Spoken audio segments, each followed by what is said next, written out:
تو جب مجھے پتا تھا، میں جب آنکھیں ادھر کرتا تو حضور مجھے دیکھتے، اور جب میں نبی پاک کو دیکھتا تو حضور چہرہ پھیر لیتے۔ بول پڑے خواجہ غلام فرید صاحب، کہنے لگے میں ویکھاں تے میرا یار نہ ویکھے، جے میں نام ویکھاں تے او ویکھے، ایڈے نصیب کتھوں تتڑی دے او میرے وچ ویکھن دے ویکھے۔ غلام فریدا او بوے یار دے مریے، پامیں ویکھے یا نہ ویکھے۔ آپ فرماتے میں سید عالم صلی اللہ علیہ وسلم کو دیکھتا تو حضور رخ انور پھیر لیتے۔ حضرت کعب بن مالک رضی اللہ تعالیٰ عنہ فرماتے ہیں کہ حضور کا حکم آیا کہ بیوی کو علیحدہ کر دو۔ بار پہلے کوئی نہیں بات کرتا، اب کہا بیوی کو علیحدہ کر دو، تو میں نے کہا حضور طلاق دے دوں؟ فرمایا نہیں، میکے بھیج دو، طلاق نہیں دینی۔ فرماتے ہیں بال بچہ بھی چلا گیا، نہ گھر میں کوئی نہ باہر کوئی، تنے تنہا۔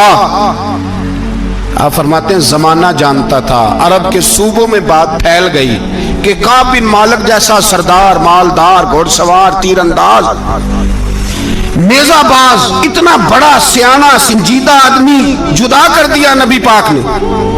فرماتے ہیں غسان کے عیسائی بادشاہ نے مجھے خط لکھا۔ حضرت کعب فرماتے ہیں بڑی آزمائش تھی، پر یہ مصیبت سب سے بڑی تھی۔ غسان کے عیسائی بادشاہ نے خط لکھا، اس کا آدمی مجھے ڈھونڈتا پھرتا مدینے میں، میں ملا تو خط اس نے مجھے دیا۔ خط میں یہ نہیں لکھا تھا کہ کافر ہو جاؤ معاذ اللہ، یہ نہیں لکھا تھا عیسائی ہو جاؤ۔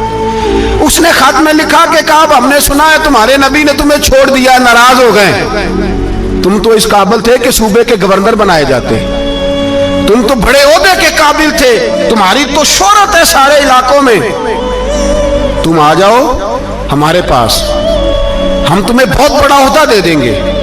حضرت کعب بن مالک فرماتے ہیں اب میری چیخیں نکلی، اب میں تڑپ کے رویا۔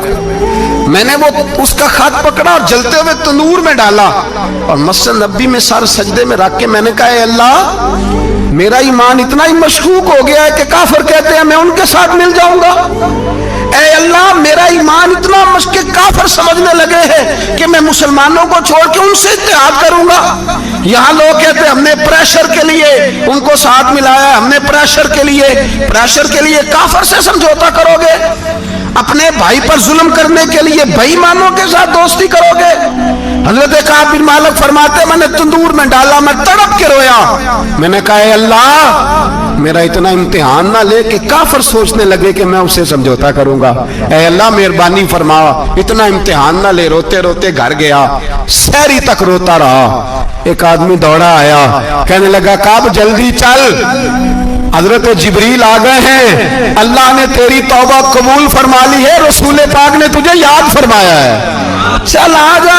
حضرت کعب بن مالک فرماتے میں قدموں میں گرا اور میں نے کہا محبوبہ میرا سارا ہی مال لے لے، حضور میری ساری صلاحیتیں لے لیں، رکھ لیں سارا کچھ، مجھے وہ مال نہیں چاہیے جو آپ کے دروازے سے دور کر دے، حضور وہ دولتیں میرے کس کام کی جو آپ کے دروازے سے دور کر دے، بے نور بے چراغ جو محفل ہو پھونک دو، اعظم بلا سے اپنی وہ ہستی ہی کیوں نہ ہو، جو چیز اس کی راہ میں حائل ہو پھونک دو۔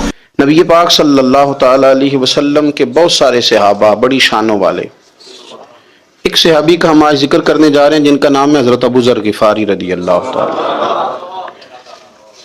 ہمارے صوفیاء تصوف میں ایک جملہ بولتے ہیں کہ تیرا تو فقر فقر ابو ذر ہے، یعنی جن کو صحیح درویش کہتے ہیں نا، صحیح درویش۔ مولا علی شیر خدا رضی اللہ تعالیٰ عنہ فرمایا کرتے دو ہی تو بندے ہیں جو رب کے رستے میں کسی شے کی پرواہ نہیں کرتے۔ حضور کون سے؟ فرمایا ابو ذر غفاری ہے اور دوسرے علی المرتضیٰ ہے۔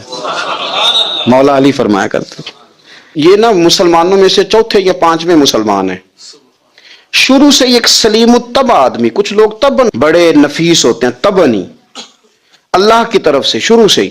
ان کا جو قبیلہ تھا بنو غفار وہ رہزنی کرتا تھا، لوگوں کو لوٹ لیتا تھا، شروع میں یہ کام کیا لیکن جب کچھ لوگوں کی چیخیں کانوں میں گئیں تو چھوڑ دیا، فرمایا نہیں یار طبیعت نہیں مانتی، اور نبی پاک کا کلمہ پڑھنے سے پہلے ہی بتوں کی پوجا چھوڑ کے رب کی عبادت شروع کر دی۔ لوگ پوچھا کرتے تھے آپ عبادت تو کرتے تھے پر منہ کدھر کرتے تھے؟ فرماتے تھے جدھر وہ کرا لیتا تھا کر لیتے تھے۔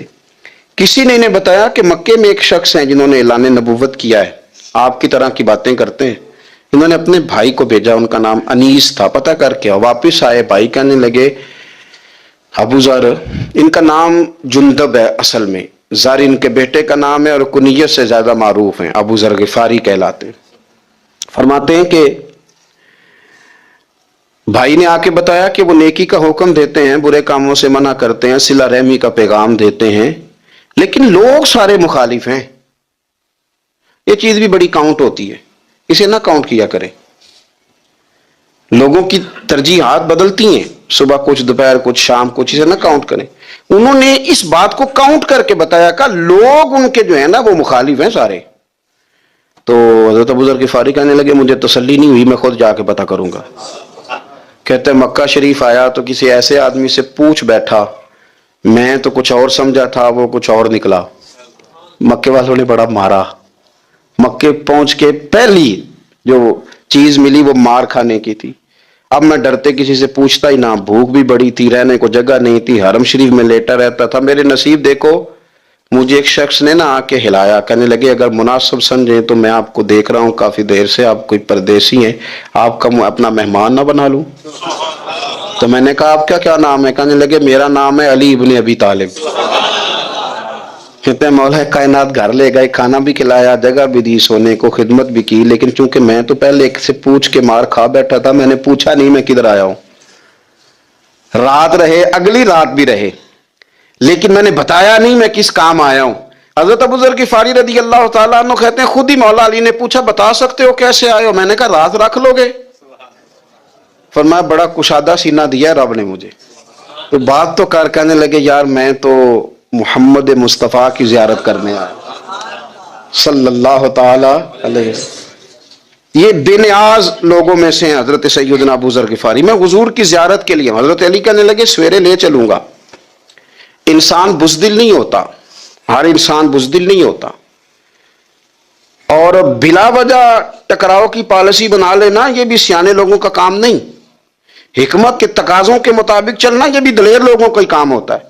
حضرت مولا علی کہنے لگے صبح لے کے چلوں گا، پر حالات ٹھیک نہیں، شرارتی لوگ ہر جگہ ہوتے ہیں، اگر کوئی شرارتیوں کا ٹولہ ملا نا جو کھڑا ہوگا جاسوسی کرنے کے لیے کہ حضور کی طرف کون کون جا رہا ہے، تو میں نیچے جھکوں گا جوتے کا تسمہ ٹھیک کرنے کے لیے، لیکن آپ نے نہیں کھڑے ہونا، آپ نے چلتے رہنا ہے تاکہ کسی کو شک نہ ہو۔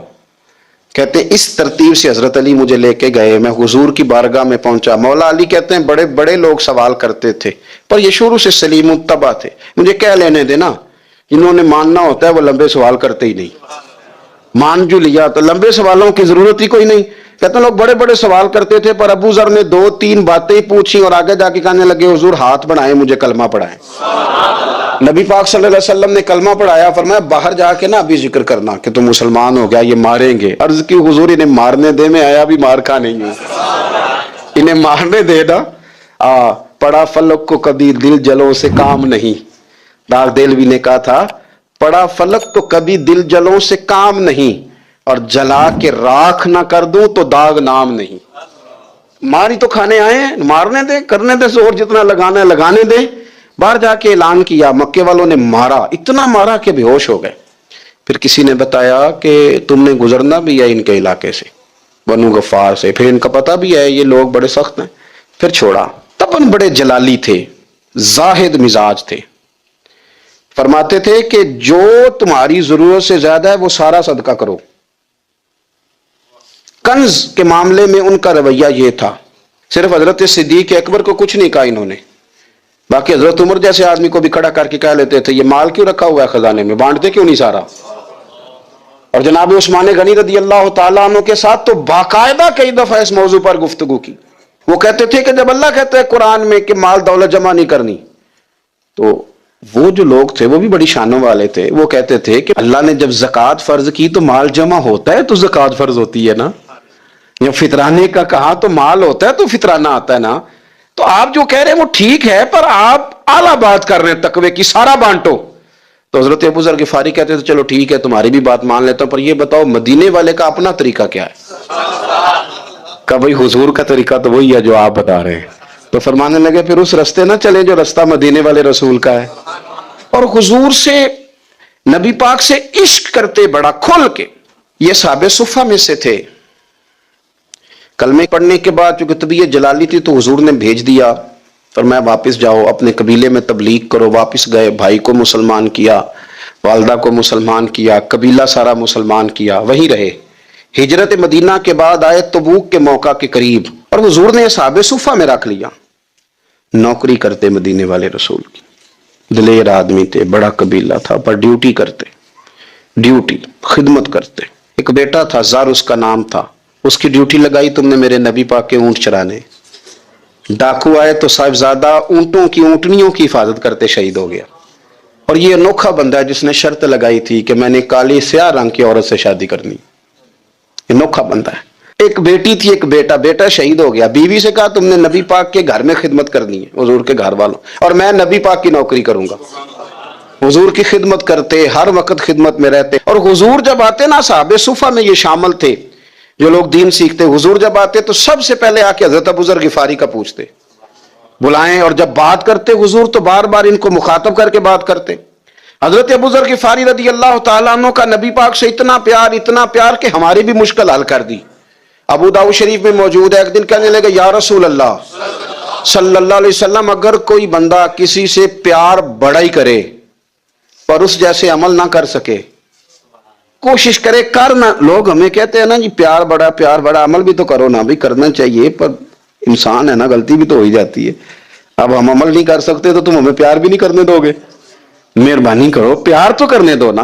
حضرت ابو ذر غفاری نے کہا، ابو داؤد شریف میں موجود ہے، یا رسول اللہ صلی اللہ تعالی علیہ وآلہ وسلم، حضور پیار بڑا کرے پر ان جیسے عمل نہ کرے تو حکم کیا ہے؟ تو حضور نے فرمایا پیار سچا کرے، اللہ قیامت کے دن جس سے محبت کرے گا نا اس کے ساتھ ہی دونوں کو اکٹھا فرما دے گا۔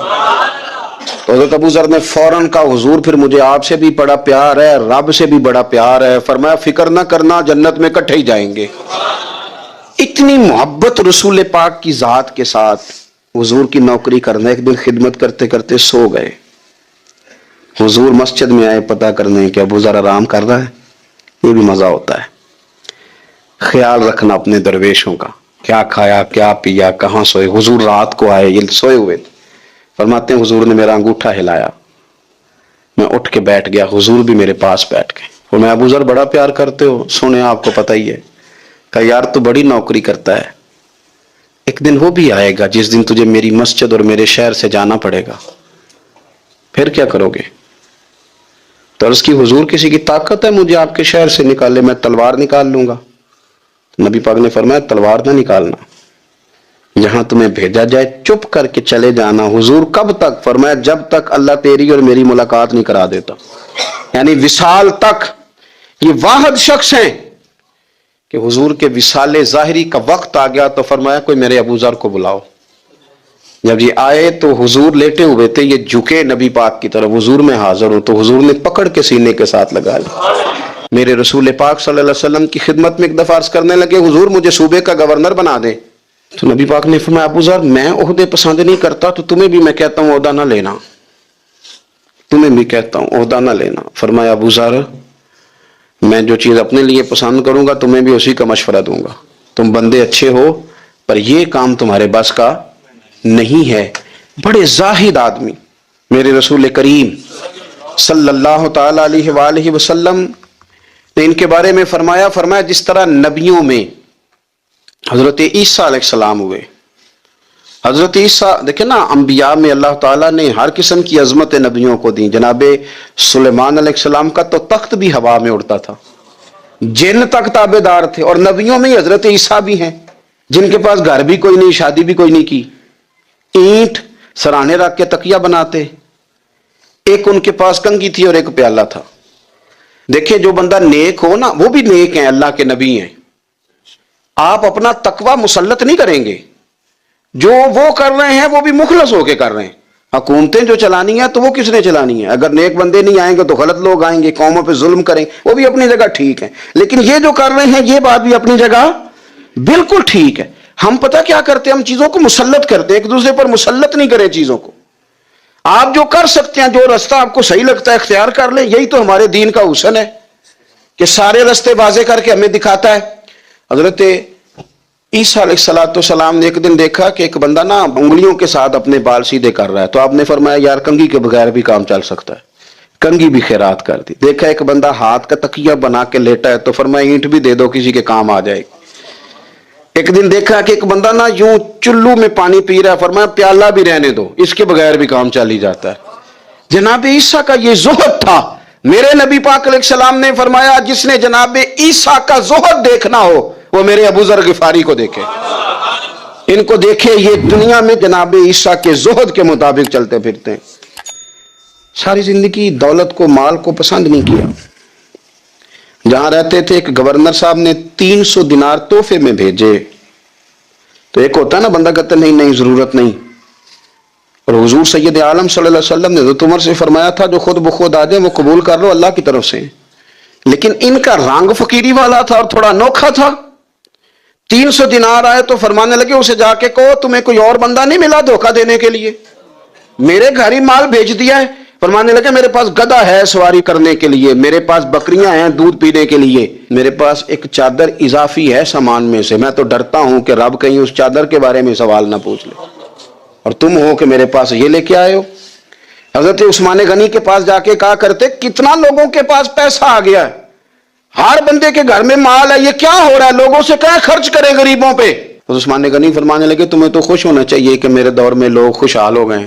آپ فرمانے لگے نہیں، وہ والا رنگ زیادہ بہتر ہے جو مدینے والے نے اختیار فرمایا، کیونکہ کچا رنگ للاری والا چڑھدا تے لیندا رہندا عشق تیرے دا رنگ محمد، جدوں چڑھ جائے پھر نہیں لیندا۔ آپ کی طبیعت کے اندر دولت سے بیزاری، حضرت ابو درداء، حضرت ابو موسیٰ اشعری، حضرت ابو ہریرہ رضی اللہ تعالیٰ عنہ، یہ سمجھ لیں ان کے کلاس فیلو تھے، ان کے ساتھ پڑھا تھا انہوں نے۔ حضرت ابو ذر غفاری ان پر بھی جلال کرتے۔ آپ یقین کریں کہ طبیعت نا ایسے کیف میں آ گئی ان کو پڑھ کے، ان کو پڑھا جب کچھ دنوں سے تو کچھ انوکھا، یہ انوکھی وجہ ہے، سارے زمانے سے نرالے ہیں، یہ بندے کون سی بستی کے یار اب رہنے والے ہیں، یہ کس طرح کے لوگ ہیں، کیا سوچ ہے۔ حضرت ابو درداء رضی اللہ تعالیٰ عنہ کے گھر کے قریب سے گزرے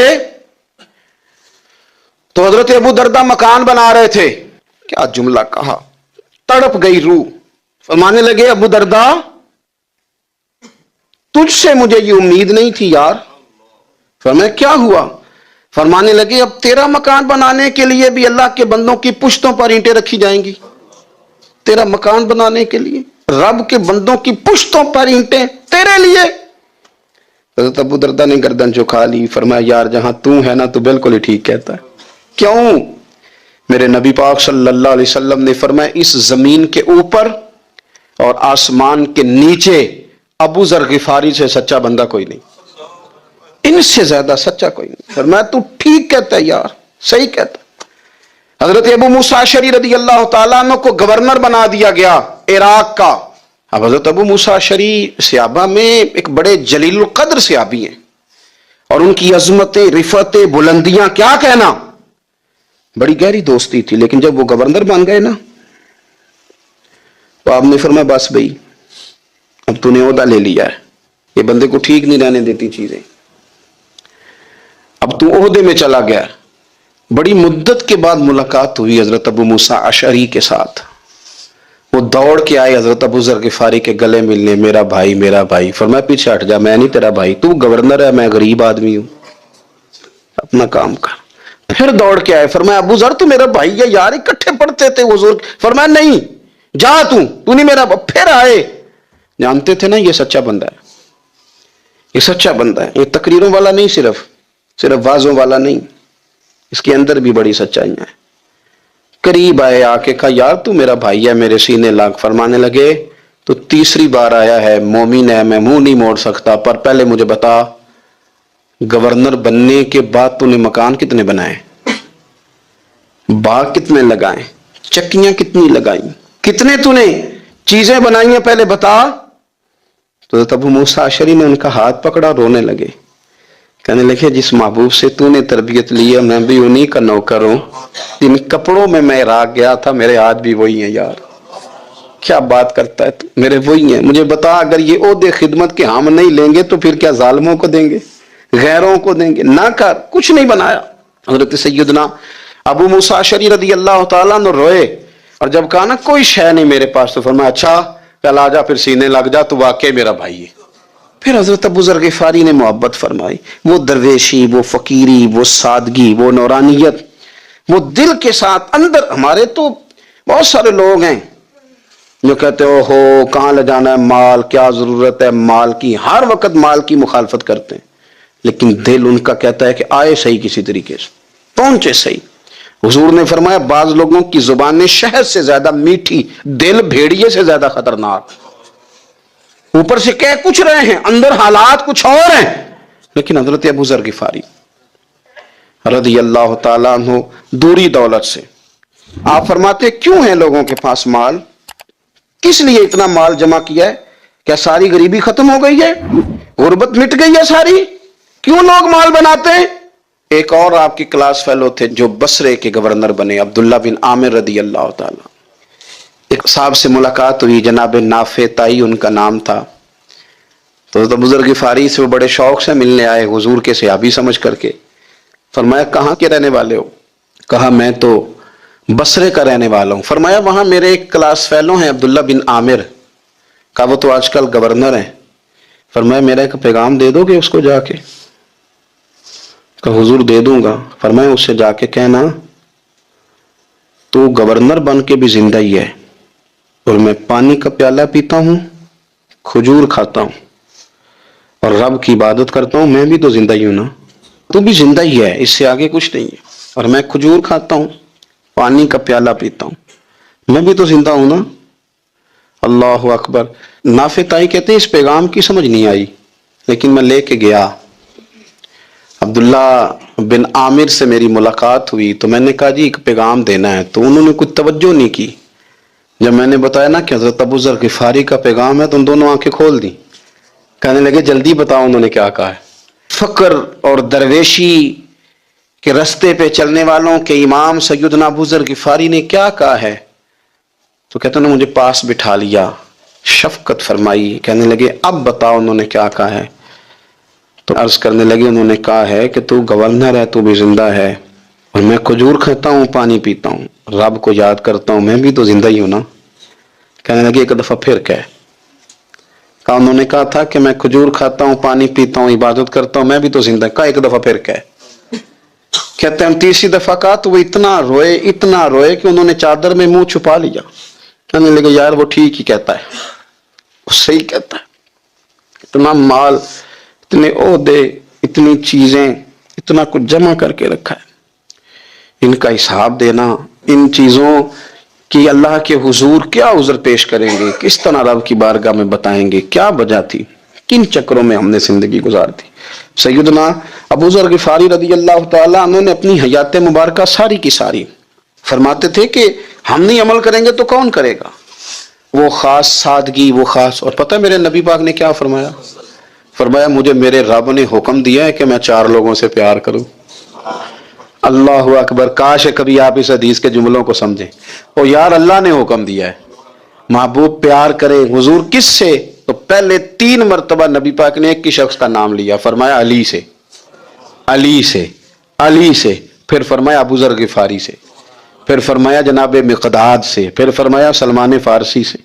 رب نے مجھے کہا ان سے پیار کرو۔ حضرت ابو ذر غفاری تبوک کے موقع پر نا اونٹ پہ بیٹھے تھے، پیچھے رہ گئے، اونٹ پر بیٹھے تھے تو پیچھے رہ گئے، اونٹ سست تھا، تھک گیا، چل نہیں رہا تھا۔ حضرت ابو ذر غفاری رضی اللہ تعالیٰ عنہ پہلے تو اسے لے گئے ایک گاؤں میں کہ اونٹ بیمار ہو گیا، اس کا علاج کرایا، لیکن جب وہ ٹھیک نہ ہو سکا نا تو اونٹ وہیں چھوڑ دیا۔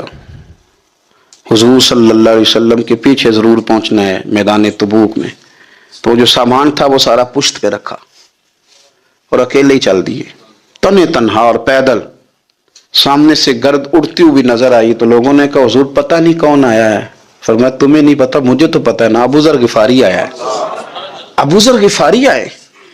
پھر حضور نے فرمایا یمشی واحدہ و یموت واحدہ و یبعث واحدہ، فرمایا یہ تنہا چلتے ہیں، یہ تنہا ہی دنیا سے جائیں گے، تنہا ہی اٹھائے جائیں گے، تنہا چلتے ہیں، تنہا ہی دنیا سے جائیں گے، انتقال تنہا ہی اٹھائے جائیں گے.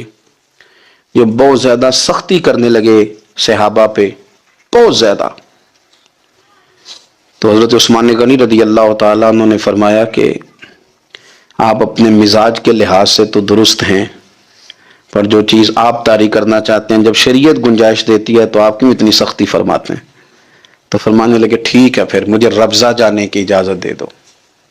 ربضہ ایک بستی تھی، جنگل تھا، وہاں کوئی آتا جاتا نہیں تھا. اسی کسے دیکھو جو نیچے لگ دے تو نہ کچھ ہڈا دردی. حضور نے کہا تھا نا یمشی واحدہ، اکیلا چلے گا. ربضہ چلے گیا. حضرت سیدنا عثمان غنی نے کہا یہ کچھ بکریاں لے جاؤ، دودھ پی لیا کرنا. فرمایا عثمان مجھے مال کی تو ضرورت پہلے دن سے ہی کوئی نہیں، مجھے تو رب رسول کی ضرورت ہے، ان کی کرم نوازیاں میرے ساتھ رہتی ہیں. تشریف لے گئے. وہاں تنہا کھجور کے خشک ٹکڑے کھاتے، عبادت کرتے، اللہ کو یاد کرتے. بڑے بڑے لوگوں نے آ کے کہا کہ ابو ذر آپ کی بڑی شان ہے، ہمارے ساتھ چلیں. فرمایا چھوڑو، کہاں منشور ہم اور کہاں ہنگامے محبت کے، ایک حجرے میں رہتے ہیں خدا کو یاد کرتے ہیں. ضرورت کوئی نہیں، جہاں ہوں نا وہاں میں ٹھیک ہوں، حاجت نہیں. وصال کا وقت آ گیا، دنیا سے جانے کا ٹائم آ گیا. اکیلے ہیں، بیوی ہے اور بیٹی ہے، جنگل کا علاقہ ہے. حج ہو گیا، رستے بند ہو گئے، بیمار ہو گئے. اپنی اہلیہ کو بلا کے کہنے لگے اب میں بچوں گا نہیں، اب جانے کا وقت آ گیا. میں نے فقیری جو حضور کی دیکھی تھی اس میں نے وقت گزارا ہے، اور دیکھ میں جا بھی فقیری میرا لے سجدہ سا توڑ نہیں پائی، جان بھی دیتی تیرا تیرے. اب جانے کا وقت ہے تو اس طرح کرنا، اگر تیرے پاس کوئی کپڑا ہوا تو مجھے کفن دے دینا، نہ ہوا تو اللہ کے سپرد کر دینا. کہا ہم دو عورتیں ہیں، جنازہ غسل کفن. فرمایا رب جماعت بھیجے گا میرے لیے، لوگ آئیں گے، میرے نبی پاک نے مجھ سے وعدہ کیا تھا آئیں گے نا لوگ. تو اہلیہ کہنے لگی ابو ذر آپ کو کیسے پتا ہے کہ آپ اس صحرا میں انتقال کر جائیں گے؟ اللہ شفا دینے والا ہے. فرمانے لگے ہم 3-4 لوگ بیٹھے تھے تو حضور نے فرمایا تھا تم میں سے ایک شخص صحرا میں اکیلا انتقال کر جائے گا. تو میرے جتنے باقی ساتھی تھے وہ سارے انتقال کر گئے، اب میں اکیلا ہی بچا ہوں، مجھے پتا ہے وہ میں ہی ہوں. تو تم دیکھنا تمہیں کوئی نہ کوئی مل جائے گا غسل کفن کے لیے. آپ کی اہلیہ کہتی ہیں کہ میں اٹھی، کبھی دوڑ کے میں باہر جاتی، سڑک پہ جا کے دیکھتی کوئی گزر رہا ہے، پھر میں آ کے کہتی حج ختم ہو گیا ہے، رستے بند ہو گئے ہیں، کون آئے گا جنگل میں. پھر میں آ کے ان کی تیمارداری کرتی، پھر اٹھ کے جاتی، پھر میں آ کے تیمارداری کرتی. اچانک میری نظر پڑی تو ایک چھوٹا سا قافلہ آ رہا تھا. اس قافلے میں چند لوگ تھے اور سب سے بڑھ کر صحابی رسول حضرت عبداللہ ابن مسعود بھی تھے. میں نے ان کو اشارہ کیا تو وہ دوڑے آئے، کہنے لگے بہن کیا ہے؟ میں نے کہا یہاں ایک شخص ہے، تمہاری تھوڑی سی ضرورت ہے اس کو. تو عبداللہ ابن مسعود کہنے لگے کون ہے بی بی؟ کہتے ہیں میں نے کہا کہ وہ ابو ذر غفاری ہیں. کہتے تڑپ کے روئے عبداللہ ابن مسعود، تڑپ کے کہنے لگے ابو ذر میرے نبی پاک کا پیارا، میرے ماں بھی اس پہ قربان، میرا باپ بھی قربان، کدھر ہے جلدی بتاؤ. کہتی میں لے آئی. 4-5 لوگ تھے وہ. تو سیدنا ابو ذر غفاری کہنے لگے عبداللہ میرا وصال ہو جائے گا لیکن یاد رکھنا میری بیوی کے پاس کفن کے لیے کپڑا موجود نہیں. اور لہو سجنا سا توڑ ہی نہیں پائی، جان بھی دیتی تیرا تیرے، کفن کے لیے کپڑا نہیں ہے. لیکن تم میں سے نا وہ بندہ کوئی کپڑا نہ دے جو کبھی کسی سرکاری عہدے پہ رہا ہو، وہ بندہ میرے کفن کے لیے کپڑا نہ دے کسی سرکاری عہدے پہ رہا ہو. ایک انصاری جوان کہنے لگا ابو ذر میں کبھی کسی عہدے پہ نہیں رہا، اگر آپ میری چادر قبول کر لیں کفن کے لیے تو میں ٹھیک ہے. میں نے نا حضور کے طریقے پر زندگی گزاری ہے، چپ کر کے میرا جنازہ پڑھ دینا اور مجھے کہیں اور نہ لے کے جانا. اسی کسے دیکھو جو نہیں لگتے نہ کوئی ساڈا دردی، یہی کسی صحرا میں جنگل میں یہی کوئی قبر کھود کے مجھے دفن کر دینا، مجھے جانے نہیں ہے کسی جگہ. حضرت عبداللہ ابن مسعود رضی اللہ تعالیٰ عنہ نے جنازہ پڑھایا، اور اس درویش کو جو 5ویں یا 4تھے مسلمان ہیں ان کو وہاں دفن کیا. جب خبر پہنچی نا مدینے تو سب سے زیادہ آنسو مولا علی نے بہائے، سب سے زیادہ حضرت علی نے. لوگوں نے کہا اتنا کیوں روتے ہو؟ فرمایا 2 ہی تو بندے تھے جو اللہ کے راستے میں کسی کی پرواہ نہیں کرتے تھے، اب ایک ہی رہ گیا ہے. کہا حضور کیا مطلب؟ فرمایا دو ہی تھے، ایک ابو ذر اور ایک علی. اب اکیلا علی تو رہ گیا، وہ چھوڑ کے چلے گئے. حضرت سیدنا ابو ذر غفاری رضی اللہ تعالیٰ عنہ، اس عظیم شخص کا نام ہے. سردار قبیلے سے تعلق تھا، بڑے بہادر تھے، پر حضور کو فقیری میں دیکھا تو پھر زندگی اسی فقیری میں گزارتی، اسی فقیری میں، اسی طریقے میں وفا کر کے نا اسی رنگ میں گزار دی، انہی نقشوں پہ رہے. اگرچہ جائز تھا، بڑے بڑے لوگ تھے، حضرت عبد الرحمن ابن عوف، بڑا مال تھا، حضور نے ان کو جنتی کہا، ان کے پیچھے نماز پڑھی، سب ٹھیک تھا، پر فرماتے تھے یار میں انکار نہیں کرتا، پر میرے نبی نے فقیری کی. حضور نے ایک وقت کھایا، ایک وقت بھوک کاٹی. تم کس طرح بھر بھر کے پیٹ کھاتے ہو، تم کس طرح اتنی آسانیاں دیکھتے ہو. حضرت ابو ذر غفاری فرماتے تھے مجھے میرے نبی پاک نے 6 باتوں کی وصیت کی تھی. اپنے بچوں کو بتاتے تھے، دوستوں کو 6 باتوں کی حضور نے وصیت کی تھی. سب سے پہلے حضور نے فرمایا تھا ابو ذر مسکینوں سے محبت کرتے رہنا. دوسرا نبی پاک صلی اللہ علیہ وسلم نے فرمایا تھا جب بھی دیکھنا نیچے والوں کو دیکھنا، اوپر والوں کو نہ دیکھنا. مالداروں جاگیرداروں پہ توجہ نہ کرنا، ذہن خراب ہوگا. نیچے دیکھنا، غریبوں کی طرف توجہ رکھنا. تیسرے نمبر پر نبی پاک صلی اللہ علیہ وسلم نے فرمایا تھا ہر حال میں حق بات کہنا اگرچہ وہ کڑوی ہو. چوتھے نمبر پہ میرے محبوب نے فرمایا تھا اللہ کے معاملے میں کسی کی پرواہ نہ کرنا، کوئی کیا کہتا ہے کہتا رہے، تم رب کے رستے پہ چلتے رہنا، ملامت کی پرواہ نہ کرنا. اور 5ویں نمبر پر میرے نبی پاک نے مجھ سے کہا تھا اگر رشتہ دار تجھ سے تعلق توڑیں بھی نہ تو جوڑ کے رکھنا، صلہ رحمی نہ چھوڑنا. اور 6 نمبر پر حضور نے فرمایا تھا اللہ کے عرش کے خزانوں میں سے خزانہ ہے لا حول ولا قوت الا باللہ العلی العظیم. حضور نے فرمایا اسے پڑھتے رہنا، اسے کبھی نہ چھوڑنا. اے اللہ ان نیک اور پاک لوگوں کا صدقہ ہمارے دلوں کو تقوی عطا فرما. قرآن مجید نے فرمایا قل ان کنتم تحبون اللہ فاتبعونی یحببکم اللہ. اے محبوب علیہ السلام آپ اپنے غلاموں سے یہ فرما دیں کہ اگر یہ اللہ سے محبت کرنا چاہتے ہیں تو آپ ان سے فرمائیں کہ میری پیروی کرو، میرے نقش قدم چلو، میری اتباع کرو. یحببکم اللہ، اللہ خود تم سے محبت فرمائے گا. نبی پاک علیہ السلام کی اتباع، حضور کی پیروی، نبی پاک کے نقش قدم چلنا، یہ انسان کو معرفت الہی دیتا ہے. آپ کو پتہ ہے صحابہ کرام علیہم رضوان نے جب کلمے پڑھے مسلمان ہوئے، ایمان کی، یقین کی، تیقن کی دولت انہیں نصیب ہوئی تو پھر ان کے رنگ ڈھنگ بدل گئے.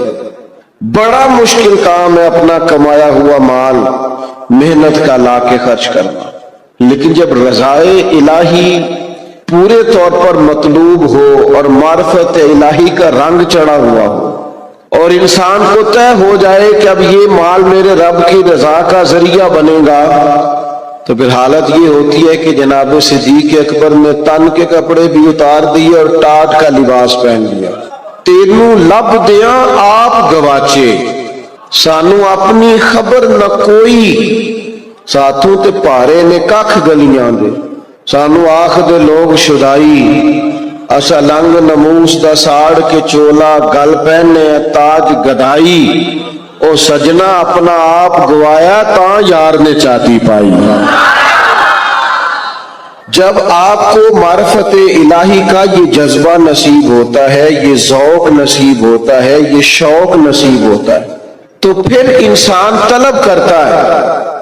نبی پاک صلی اللہ تعالی علیہ وسلم نے فرمایا شہید بھلا اللہ کی بارگاہ میں کیا خواہش کرتا ہے؟ اللہ کرے آپ کی زیادہ توجہ میری طرف ہو جائے. ہمارا سارا دھیان لے ہی ہمارا موبائل گیا ہے، شریکہ ہی بن گیا ہے. 2 4 5 لوگ بنا لیں، باقیوں کو دے دیں، اور جس نے بنانی ہے وہ ضرور بنائے، پر بات تو میری سنیں نا. آپ لائیو کومنٹس بعد میں دیکھ لیجئے گا. عزیز دوست میری بات پر غور فرمائیں. جب آپ معرفت الہی تک پہنچ جاتے ہیں تو حضور فرماتے ہیں شہید اللہ کی بارگاہ میں عرض کرتا ہے مالک اب ایک دفعہ پھر بھیجے نا دنیا میں، اور پھر موقع ملے نا شہید ہونے کا. تیری جنت میں بڑا لطف ہے، لیکن گویا جو تیری راہ میں سر کٹانے کا مزہ ہے میرے عزیز، جب نبی پاک کی پیروی کی جاتی ہے تو معرفت الہی انسان کو جینے کا سلیقہ آ جاتا ہے، اسے محسوس ہوتا ہے کہ میں کوئی بڑا بامقصد کام کر رہا ہوں۔ پھر پتھر کھانا، تبلیغ کرنا، جدوجہد کرنا، کانٹوں پہ چلنا، یہ سارے کام مزہ دینے لگ جاتے ہیں۔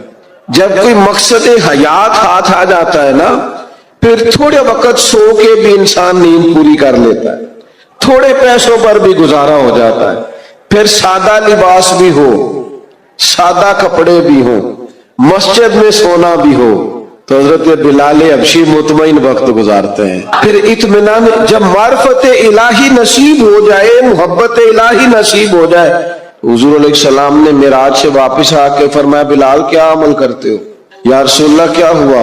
فرمایا میں نے تو جنت میں بھی تمہارے قدموں کی آواز سنی ہے۔ نبی پاک کی خالص پیروی، اتباع رسول، لیکن شرط یہ ہے کہ انسان تن من دھن سے حضور کی پیروی کرے، وہ چند 2 4 5 چیزوں کا دعویٰ نہ کرے، میٹھا کھانا سنت ہے، مسواک کرنا سنت ہے، داڑھی رکھنا سنت ہے، پگڑی باندھنا سنت ہے، یہ بڑی عظیم سنت ہے، پر سچ بولنا بھی سنت ہے، فاقہ کرنا بھی سنت ہے، دل بڑا رکھنا بھی سنت ہے، دل صاف رکھنا بھی سنت ہے، جو اپنے لیے پسند کرو وہ دوسرے کے لیے پسند کرو، یہ بھی حضور کی دی ہوئی ادا ہے۔ اپنی مرضی کا ماحول فقط نہیں بنایا جائے، جب آپ معرفت الہی کے راستے پہ چلیں گے تو لازمی شرط ہے حضور کی پیروی کریں گے۔ اتباع رسول کے بغیر کوئی اور راستہ ہی نہیں ہے جو بندے کو اطمینان دے سکے، سکون دے سکے۔ آپ ایک مطمئن زندگی گزارتے ہیں جب حضور کی پیروی میں۔ آپ دنیا میں دیکھ لیں، بہت زیادہ مہنگے کپڑے پہننے والے لوگوں سے ملاقاتیں کر لیں، بہت نئے جدید دور کا فیشن اوڑھنے والے لوگوں سے آپ مل لیں، وہ بیچارے بے چین ہی بڑے رہتے ہیں۔ 98 لوگوں نے کہہ دیا تیرے کپڑے ٹھیک لگ رہے ہیں، اور 2 نے بھی یہ نہیں کہا غلط ہے، ٹھیک نہیں، انہوں نے کہا بس ٹھیک ہے، لیکن یہ بیچارے پریشان ہو گئے کہ پتہ نہیں صحیح ہے کہ نہیں۔ حالانکہ 2 بندوں نے صرف ہلکا سا یہ کہا ہے کہ بس ٹھیک ہے، مناسب ہے، کیونکہ وہ گڈ بک میں آنا چاہتا ہے، وہ صرف دنیا کی زندگی جینا چاہتا ہے۔ المال والبنون زینت الحیات الدنیا، یہ صرف دنیا کی زینت چاہتا ہے، تو لیول یہ ہو جاتا ہے کہ بڑی مہنگی گاڑیوں میں لوگ بے چین ہیں، تبصرے کر رہے ہیں، زیادہ بول رہے ہیں، اپنی تعریفیں اپنے منہ سے کر رہے ہیں، بیچارے الجھے سے، بکھرے سے، ٹوٹتی بکھرتی باتیں کرتے ہیں۔ لیکن اگر حضور کی اتباع نصیب ہو، اگر پیروی نصیب ہو، تو حضرت عمر نے دیکھ لیا تھا ایک دفعہ سرکار کو موٹے باندھ کی چارپائی پہ لیٹے ہوئے، صحیح مسلم بخاری دونوں میں موجود ہے۔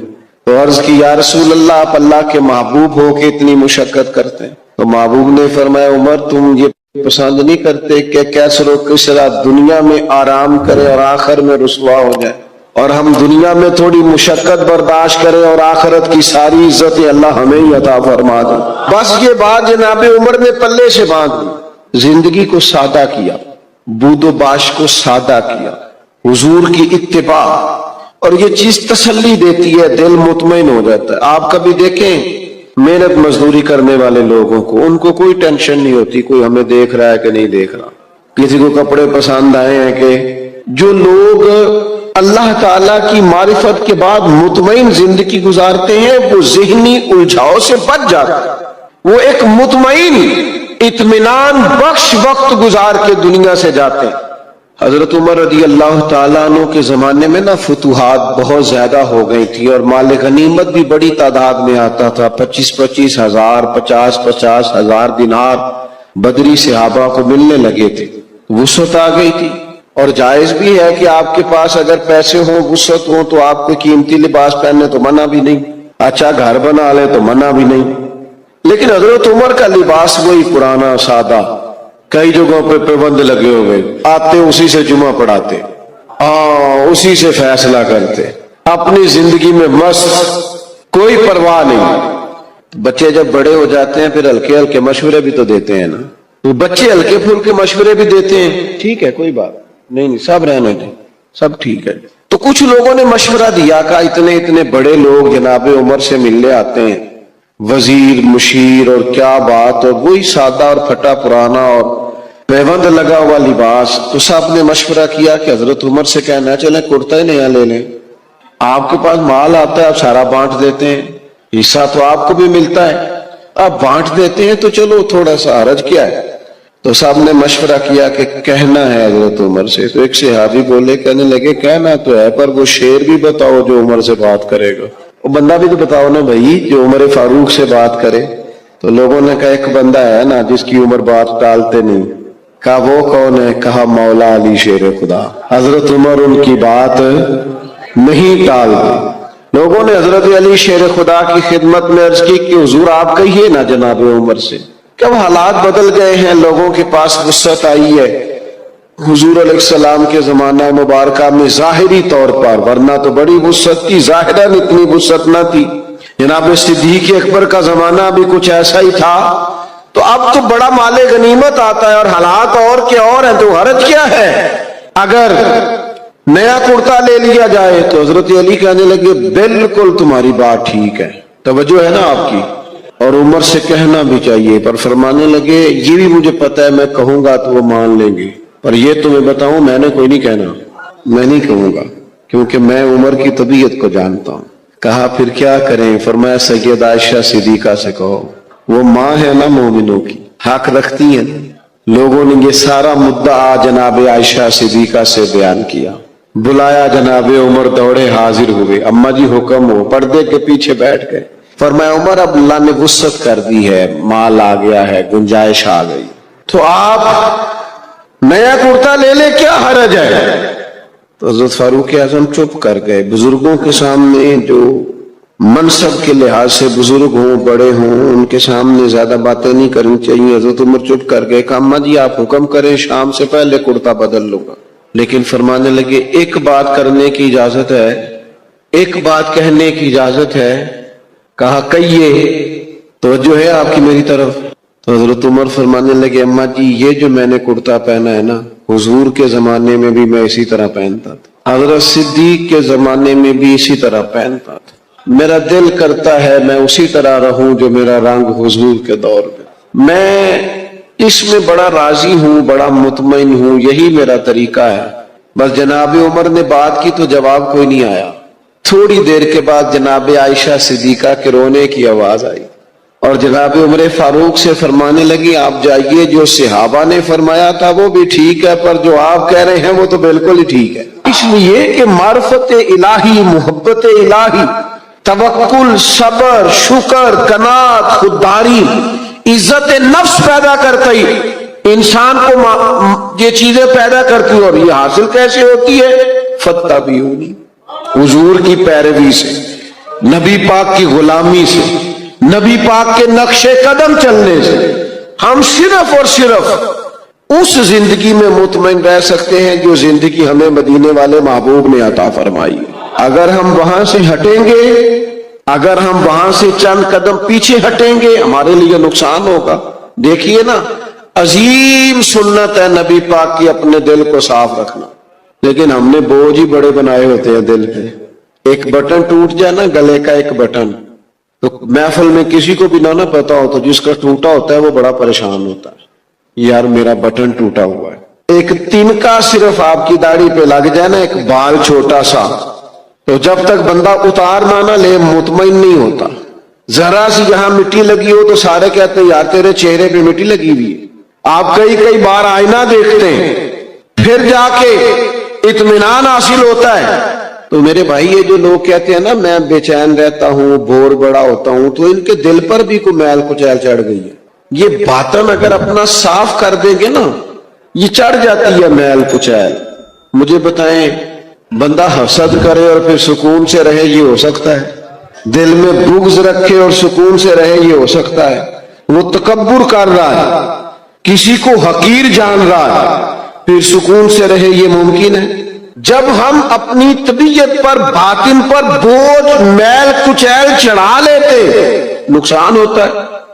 جب دل پوری طرح صاف ہو گیا، پرواہ کوئی نہیں ہے، اللہ کے ہر بندے سے پیار ہے، ہر صحیح العقیدہ کی محبت ہے، ہر ایک کے بارے میں دل میں گنجائش ہے،